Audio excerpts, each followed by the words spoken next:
하나님 말씀 보겠습니다. 하나님 말씀은 마가복음 11장 20절에서 23절 말씀까지입니다. 마가복음 11장 20절에서 23절입니다. 그들이 아침에 나갈 때에 무화과 나무가 뿌리채 마른 것을 보고 베드로가 생각이 나서 여짜오되 라삐오 보소서 저주하신 무화과 나무가 말랐나이다. 예수께서 그들에게 이르시되 대답하여 이르시되 하나님을 믿으라. 내가 진실로 진실로 너에게 이르노니 누구든지 이 산들어 들리어 바다에 던져라 하며 그 말하는 것이 이루어질 줄 믿고 마음에 의심하지 아니하면 그대로 되리라. 아멘. 말씀 제목은 하나님의 믿음을 가지십시오 라는 제목으로 말씀을 나누도록 하겠습니다.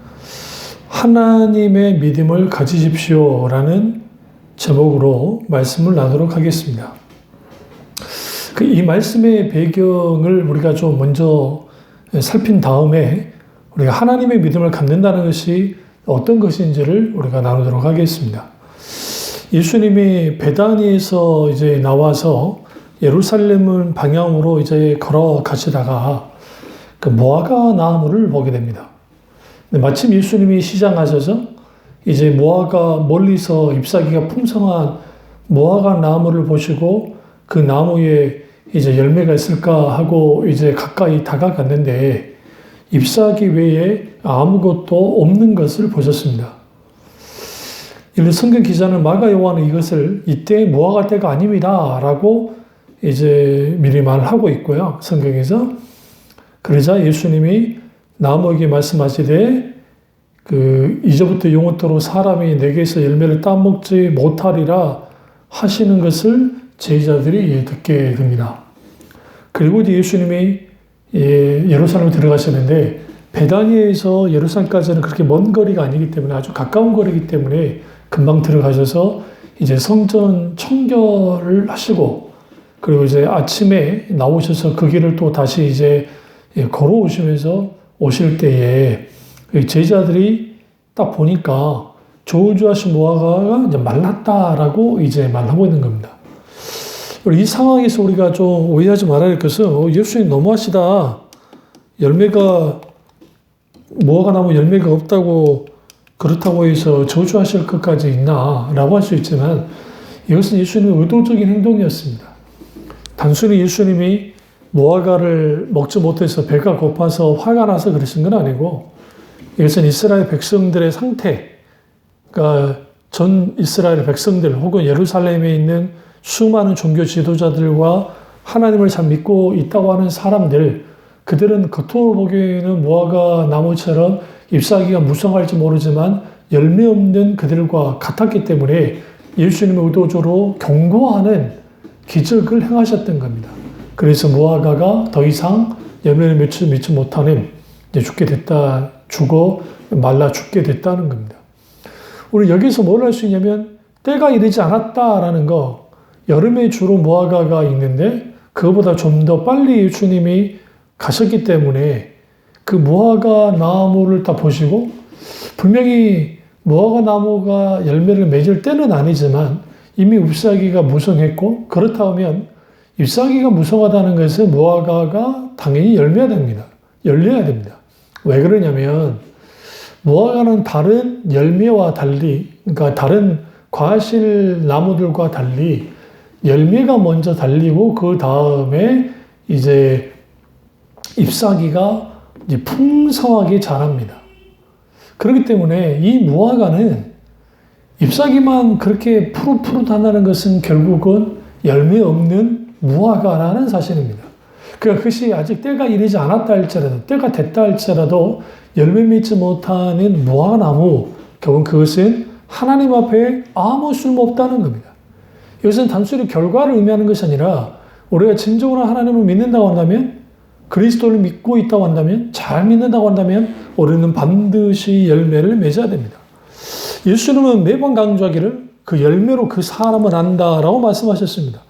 아무리 주여 주여 하고 표적과 이적과 기사를 행하고 선지자 노릇하고 귀신을 쫓아내고 병든 자를 고친다 할지라도 거기에 실질적인 하나님을 향한 열매 맺음이 없으면 그 열매 없는 신자들 속에는 어떠한 그 하나님의 인정하심도, 어떠한 하나님의 함께 하심도, 어떠한 하나님의 칭찬도 받을 수가 없습니다.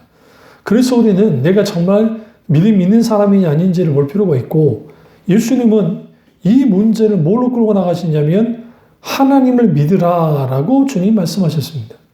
그러니까 베드로가 또 예수님의 제자들도 마찬가지고 저주하신 무화과가 말랐다, 이렇게 기적이 일어났습니다 라고 하니까 하나님을 믿으라. 그리고 주님이 이제 23절에 그 유명한 말씀, 이 산을 들리어 누구든지 이 산을 들리어 바다에 던지라 하며 그 말하는 것이 이룰 줄 믿고 마음에 의지하지 않으면 그대로 되리라 라고 주님이 말씀하십니다.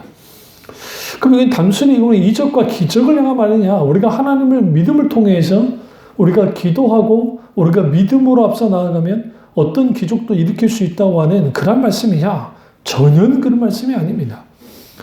왜 그러냐면 하나님을 믿으라라고 하는 이 말씀에 대한 이 그 번역이 조금 어떤 면에서는 원전의 의미를 완전히 담지 못하고 있습니다. 그것은 왜 그러냐면 그 ASV나 또 YLT 성경 번역이나 have faith in God이라고 되어 있습니다. 이 말은 무슨 말이냐면 하나님 안에 있는 믿음을 가져라라고 되어 있습니다.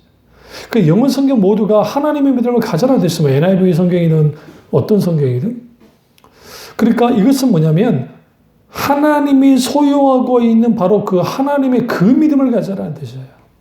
BB 성경에도 가져라 하나님의 믿음이라고 되어 있습니다. Have God this faith. 그러니까 하나님의 믿음을 가지라고 명확하게 되어 있는데 이게 명령형이에요. 그 한글 성경에서 하나님을 믿으라라는 말씀을 또 보면 그냥 하나님을 믿어야 되는가 보다라는 그것이 아니라 하나님이 소유하고 계시는 하나님의 믿음을 가지라라고 하는 거예요. 오늘날 너무나 많은 사람들이 하나님의 믿음을 갖는 것이 아니라 자기 믿음을 가지고 살려 합니다. 그리고 신앙생활을 합니다. 내 믿음이라는 것은 신념과 혹은 추측과 아니면 경험과 기타 등 그것을 뛰어넘지 못합니다. 그런데 예수님이 내 믿음이 아니라 하나님의 믿음을 가져라, 하나님이 주신 믿음을 가져라 라고 말합니다. 명심해야 될 것은 우리 스스로가 믿음이 우리 스스로의 능력과 노력으로 믿음을 생겨나게 할 수 없습니다. 믿음은 철저하게 하나님의 말씀으로부터 시작되고 우리가 할 것은 성령의 도움과 은혜 아래서 하나님의 말씀, 그 그리스도의 말씀에 반응할 때 믿음이 생겨나는 겁니다. 그래서 로마서 10장 11절에 그러므로 믿음은 들으시는 면 들음은 그리스도의 말씀으로 말미암느니라.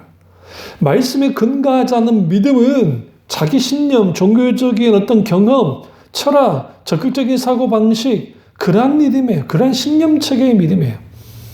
이것은 성경에서 말하는 믿음이 아닙니다. 이것은 하나님의 믿음이 아닙니다. 그래서 예수님이 하나님의 믿음을 가져라. 그 하나님의 믿음을 가질 때 뭐가 일어난다? 하나님의 역사가 일어난다라고 주님 말씀하십니다. 그럼 여기에서 저 산을 던져 바다에 던주라면 던져질 것이다 라고 말하는데, 근데 여기서 가장 재밌는 게 뭐냐면 하나님을 믿으라고 하는 헬라 원문에서 하나님의 믿음을 가져라고 되어 있는데 이때 헬라어로 에세테라고 하는 이 헬라 단어의 뜻은 가지다, 붙잡다, 소유하다라는 뜻이에요.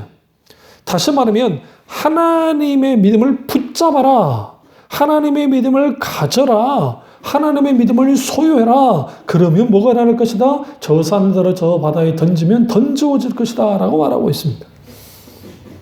이 엑세테라는 헬라어 단어가 아주 중요해요. 그래서 여러분, 우리가 이 엑세테는 능동태 현재 복수 2인칭입니다. 이 능동태라는 것은 결국은 하나님의 믿음을 적극적으로 받아야 되는데 복수용으로 매 순간 주어지는데, 이것은 곧 뭘 의미하냐면 하나님의 그 믿음을 계속적으로 매 순간 가져야 되는 것이고 현장에 지속적으로 믿음을 소유하고 가지고 있어야 한다는 것을 뜻하고 있습니다. 그리고 2인칭이라는 것은 결국은 하나님과 인격대 1대1의 관계를 통해서 주어지는 것이 하나님의 믿음이라는 것을 알 수 있습니다. 그러니까 우리가 산과 같은 그런 문제가 있다 할지라도 하나님의 믿음을 가지고 나아가면 그 산을 던질 수 있다라고 주님 말씀하십니다. 그래서 단순히 자기 신념이나 철학적이나 아니면 어떤 사상책이나 아니면 자기 경험이나 종교심이나 그러한 신념책에 대한 그러한 믿음이 아니라 내 믿음이 아니라 하나님의 믿음, 그 믿음을 가질 때 인격지신 하나님의 말씀을 통해서 나타나는 그 믿음을 가질 때 놀라운 하나님의 역사가 나타난다는 겁니다. 그래서 모든 것을 믿음을 가지고 나가야 되고 믿음의 출발부터 처음부터 시작까지 믿음으로 시작해서 믿음으로 끝을 맺어야 되고 믿음을 따라 행하고 믿음에 의하여 살아가며 믿음을 쫓아 나아가야 되고 믿음으로 모든 것을 감당하며 사는 그 사람들이 하나님의 믿음을 갖는 사람들입니다. 이게 아주 중요합니다. 그래서 오늘날 너무나 많은 신자들이 지식적으로는 어느 정도 어떤 신앙적인 것들을 동의하지만 그것이 말씀에 되든 뭐든 근데 그 믿음이 피상적이고 이론의 관념의 머릿속에만 머물러 있는 경우가 많습니다. 그러다 보니까 믿음의 역사와 능력을 경험하지 못하는 거예요. 그러니까 하나님의 살아서 역사하심을 막연하고 피상적으로 기대감을 가지고 있으면서 믿는다고 하니까 그래서 그게 잘 안 되니까 기도하면서 믿어질 때까지 자기 신념을 끌어올려서 믿습니다, 믿습니다, 아멘, 믿습니다, 믿습니다, 믿습니다 하는 거죠. 그리고 내가 막상 눈을 뜨고 보면 또 안 믿어지고 계속 그걸 반복하다가 어떤 문제 가운데서 믿음으로 반응하지 못하는 일이 일어납니다. 그러니까 어떤 믿음의 확신이라는 것은 내 신념이 내가 확실하게 믿어 그로 일어나는 게 아니라 내 소위 말하는 나의 어떤 이러한 그 자기 암시를 통해서 자기 어떤 의지 강화를 통해 내가 하나님 믿는다는 그것이 아니라 그것은 하나님 말씀에 대한 확신 혹은 그 말씀을 의지할 때 거기로부터 확신이 오는 거예요. 그러니까 하나님 그분이 우리에게 말씀하시고 그 말씀에 대한 반응, 그 약속에 대한 신실하신 하나님에 대한 이 신뢰가, 전적인 신뢰가 우리를 확신케 하고 그리고 분명하게 하나님 하신다는 것을 믿게 만듭니다. 그래서 성경에서 말하는 믿음은 인격 되신 하나님을 믿고 하나님께 초점을 두고 하나님께 반응하는 것이 성경에서 말하는 믿음입니다. 그래서 성경에서 말하는 믿음, 하나님의 믿음을 가지려면 인격 되신 살아계신 하나님을 전적으로 신뢰해야 됩니다. 아무리 하나님에 관한 지식을 가지고 있고 이론적으로 지식적으로 동의한다 할지라도 인격되신 하나님을 경험하여 깨달아 알지 못하면 성령의 조명 가운데 깊이 깨달아 알지 못하면 하나님을 전적으로 신뢰할 수도 없고 하나님께 반응할 수 없기 때문에 하나님의 믿음을 갖는 것은 불가능하고 그러니까 거기에 어떤 하나님의 역사가 나타나지 않습니다. 하나님은 실제적이기도 능력이 있고 매우 역동적입니다. 우리가 하나님 말씀 앞에 정직하게 서서 온전히 순복하고 우리의 삶을 조정할 때 하나님께서는 놀라운 능력의 역사를 이루십니다. 그래서 우리는 하나님의 살아계심을 믿을 뿐 아니라 하나님을 나의 하나님으로 예수 그리스도를 나의 구원자로 인정하고 신뢰하는 믿음을 가져야만 합니다.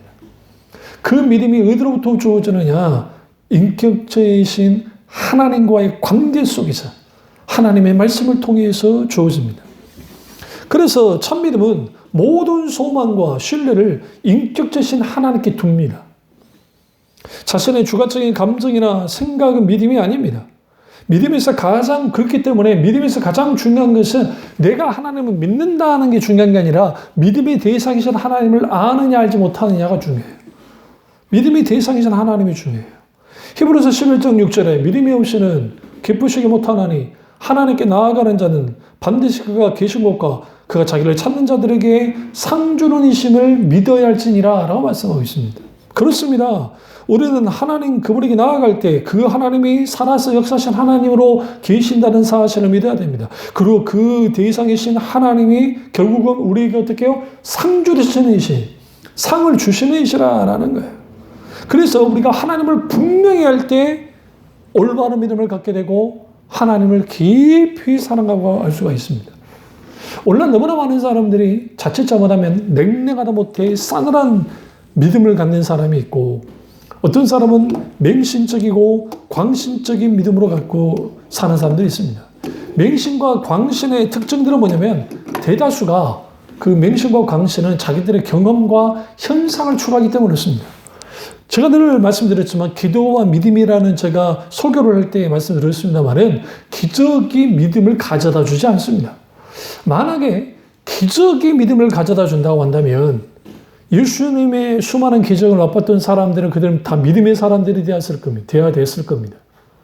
오히려 그것보다는 믿음은 철저하게 하나님의 말씀, 십자가의 복음, 하나님 나라의 복음을 들었던 자들, 그 말씀을 받아들였던 자들 속에서 믿음이 생겨났습니다. 그러면 기적은 어떤 역할을 했습니까? 기적은 믿음을 여는 역할, 그러니까 내가 믿음으로 들어갈 수 있는 문 역할 정도를 할 수 있고, 또 다른 하나는 믿음을 강화시키는 역할까지는 하지만 믿음 자체가 믿음을 가져다 주지는 않습니다. 그러니까 이단들이나 아니면 신비주의자들이나 은사주의자들이 소위 자기들의 교인들을 믿음을 강화시킨다는 그 명목하에서 수많은 기적과 이적이 일어난다는 그런 것들을 합니다. 물론 성령의 역사를 통해서 그게 일어날 수도 있을 겁니다. 문제는 뭐냐면 그런 것을 흉내내기도 하고 그것을 조장하기도 한다는 겁니다. 그래서 심리학적인 것이든 그게 체면요법이든 기타는 그런 것을 통해서. 반대로 오늘날에 흔히 일어나고 있는 것은 감정주의입니다. 그러니까 그 감정을 끌어올리기 위해서 찬양이든 설교이든 그리고 어떤 모든 예배의 분위기든 이 모든 것을 감정을 아주 끌어올리기 위해서 그것을 통해서 어떤 종교적 체험, 종교적인 황홀감, 카타르시스를 맛보게 만듦을 통해서 그걸 통해 내가 믿음이 아주 강한 사람인 것처럼 그렇게 교인들을 그렇게 목양하시는 분들이 있는데 아주 위험합니다. 왜 그러냐면 진리의 말씀의 꼴을 지속적으로 공급받는 자들이 믿음이 강화되어지고 믿음이 생성되어지고 믿음이 굳건해집니다. 조나단 에드워드 목사님은 신앙 감정론이라는 책을 쓸 만큼 감정에 대해서 아주 중요시했던 분입니다. 그런데 그 조나단 에드워드 목사님 늘 강조했던 게 뭐냐면 절대로 하나님의 말씀과 찬양이나 어떤 것이든 인간의 감정에 직접적으로 쏘듯이 그렇게 하면 안 된다는 거예요. 왜 그러냐면 그렇게 되어지면 인간은 기본적으로 감정적인 존재이기 때문에 기본적으로 어떻게 해요? 하나님의 역사가 아니더라도 말씀에 대한 반응이 아니더라도 거기에 반응을 해버린다는 거예요. 즉각적으로.